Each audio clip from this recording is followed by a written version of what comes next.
Adjective clause merupakan grammar yang terdiri dari dua kata yakni adjective dan clause. Adjective digunakan untuk menjelaskan kata benda, noun, atau kata ganti benda, pronoun. Sementara itu, clause merupakan kumpulan dua kata atau lebih yang mempunyai subjek tetapi belum sempurna sehingga tidak bisa disebut sebagai kalimat.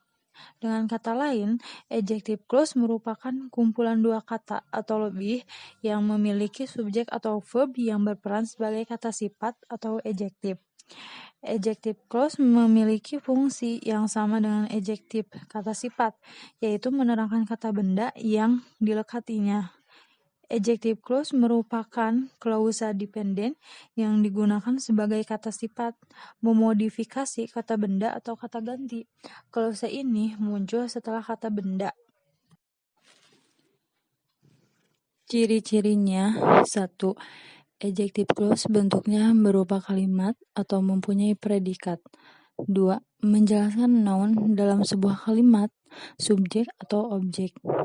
Ketiga, adjective clause didahului oleh relative pronoun who, whom, whose, which, that, dan relative adverb when, where, why. Fungsinya, misalnya contohnya the boy who looks sad is reading a book. Artinya laki-laki yang nampak sedih itu sedang membaca buku. Klausanya itu who looks sad adalah subjek dan verb yang berperan sebagai kata sifat yang menjelaskan subjek the boy. Pada contoh di atas, jika kamu tidak memberikan adjective clause dalam kalimat the boy is reading a book, sementara ada dua orang anak laki-laki lain yang juga membaca novel di ruangan yang sama, tentu akan membuat pendengar menjadi bingung. Oleh sebab itu, kalimat harus diperjelas mana anak laki-laki yang dimaksud pembicara dengan cara memberikan adjective clause. Adjective clause terbagi menjadi dua, yaitu relative pronoun dan relative adverb. Berikut penjelasannya. 1. Relative pronoun. Ini merupakan klausa yang dimulai dengan whom, who, whose, which, that, di mana kata-kata tersebut berfungsi menggambarkan atau menjelaskan sebuah kata benda, noun, atau kata ganti, pronoun. 1. Penggunaan relative pronoun berfungsi untuk menggantikan subjek. Relative pronoun sebagai subjek bisa menggunakan who, which, that. Who berfungsi untuk menggantikan subjek orang, which berfungsi untuk menggantikan subjek benda, that berfungsi untuk menggantikan subjek orang maupun benda. Contoh kalimat I'll talk to the woman, she is a doctor, menjadi I'll talk to the woman who is a doctor.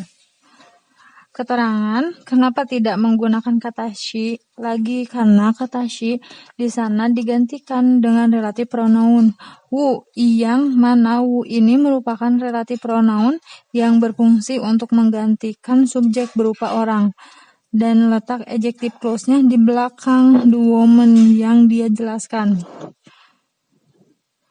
Kedua, yaitu relative adverb.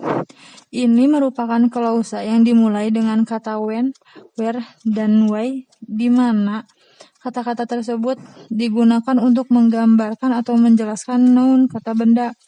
When berfungsi untuk menerangkan adjective clause mengenai waktu. Where berfungsi untuk menerangkan adjective clause mengenai tempat. Why berfungsi untuk menerangkan adjective clause mengenai alasan. Contohnya, Banda Aceh is a city where I was born. Pada kalimat ini dijelaskan adalah a city atau Banda Aceh.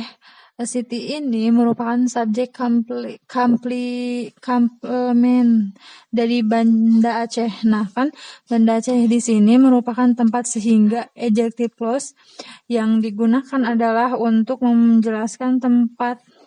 Makna relative adverb yang digunakan adalah kata where.